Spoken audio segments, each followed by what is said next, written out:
Hello guys, welcome back to Saad technology. আপনারা সবাই কেমন আছেন? আশা করি ভালো আছেন, আর আল্লাহর রহমতে আপনাদের আমিও ভালো আছি। তো আজকে আমরা একটা নতুন জব তৈরি করব। আজকে আমরা এই জবটা তৈরি করব খুব সহজেই। আমরা এটা দেখব কিভাবে তৈরি করা যায়। তো প্রথমে আমাদেরকে এখান থেকে নিউ থেকে একটা ফাইল পার্ট নিতে হবে। পার্ট নেওয়ার পরে এটাকে আমরা প্লেন হোয়াইট করে দিব। তারপর যে কোনো একটা টপ নিব। আমি এখানে টপ প্লেন নিলাম। তারপর স্কেচ থেকে আমি লাইন নিলাম। লাইন নিয়ে এটাকে এখান থেকে এই পর্যন্ত টানবো। তারপর সোজা স্ট্রেট টানবো। যখন স্ট্রেট আমরা বুঝবো যখন এই যে ফোটা ফোটা একটা রেখা আসতেছে, তো এইটা সোজা হয়েছে। আর এই পাশে এটা দিলাম, এই দিলাম, এবং সোজা এসে এখানে ছেড়ে দেব। তারপরে আমরা স্কেচ থেকে স্কেচ ফিলেট, এখানে দেখেন একটা ফিলেট আছে, এই যে আর 10, এই ফিলেটটা আমরা এখানে দিয়ে দেব। এটাকে আগে এখান থেকে একটু ডিলিট করে নিই। এরপরে এই 10 মিলিমিটার দিয়ে দিলাম। এরপর এটাকে স্কেচ থেকে স্মার্ট ডাইমেনশন, এটা ডাইমেনশন কত, 30, 40, 20। আচ্ছা, এখানে হবে 30 ইন্টার, এটা হলো 20 ইন্টার, এটা হলো 40 ইন্টার, এবং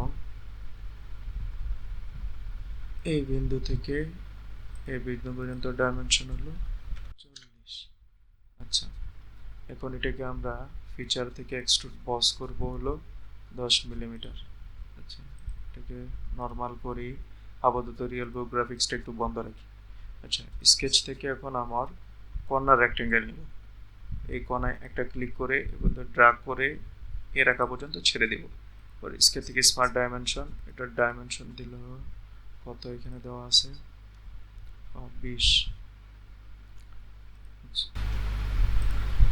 এটা হবে 20 এন্টার।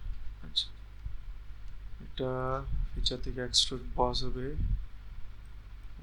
টোটাল হলো 30, তো নিচে আগে 10 গেছে, তাহলে উপরে হবে 20। এই হয়ে গেল। এখন এটাকে আবার নর্মাল করব। নর্মাল করে স্কেচ থেকে লাইন, লাইন থেকে এইভাবে সোজা টেনে এখানে টেনে টেনে ছেড়ে দেব। তারপরে স্কেচ স্মার্ট ডাইমেনশন, এটা হলো 10 ইন্টার, 10 ইন্টার। এটা হলো ফিচার থেকে এক্সট্রুড বস, ব্লাইন্ড থেকে up to next. Up to next দিলে কি হবে, যতটুকু তল মানে আমি এখান থেকে শেষ পর্যন্ত মানে এই তলটা পুরাটা কাটতে যাচ্ছি, এই কারণে আমি আপ টু নেক্সট দিছি। আর যদি এখানে আবার আছে থ্রল, যদি আমি থ্রল দিই তাহলে পুরাটাই কেটে যাবে। তো যেহেতু আমার পিছনে আর কিছু নেই, তো আমি থ্রল দিয়েও কাটতে পারি। এটা দিলাম, এই যে কেটে গেছে। কি সুন্দরভাবে এটা আমরা তৈরি করে ফেলছি খুব সহজে। রিয়েল ভিউ গ্রাফিক্স দিই, একবারে খুব সুন্দর লাগতেছে। এবার এটাকে মোশন স্টাডি দিয়ে দিব। আচ্ছা, মোশন স্টাডিটা এখান থেকে, তো দেখেন কত সহজে আমরা এটা তৈরি করে ফেলছি।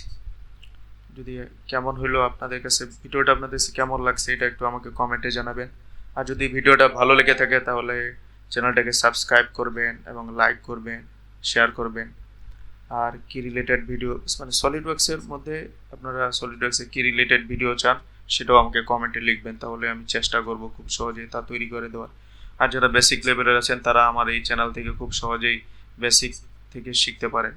আমার চ্যানেলে অনেকগুলি বেসিক লেভেলের ভিডিও আছে, আপনি এগুলি দেখে দেখে বেশি থেকে বেশি প্র্যাকটিস করলে আপনি এগুলি পারবেন। আর একটা জিনিস, সলিডওয়ার্কস হলো এমন একটা সফটওয়্যার যেটা প্র্যাকটিস না করলে আপনার কাছে কিছুই থাকবে না, এখানে বেশি থেকে বেশি প্র্যাকটিস করবেন। তো আজকের মতো এই পর্যন্তই, ভালো থাকবেন, পরবর্তী ভিডিও আসার পর্যন্ত আল্লাহ হাফিজ।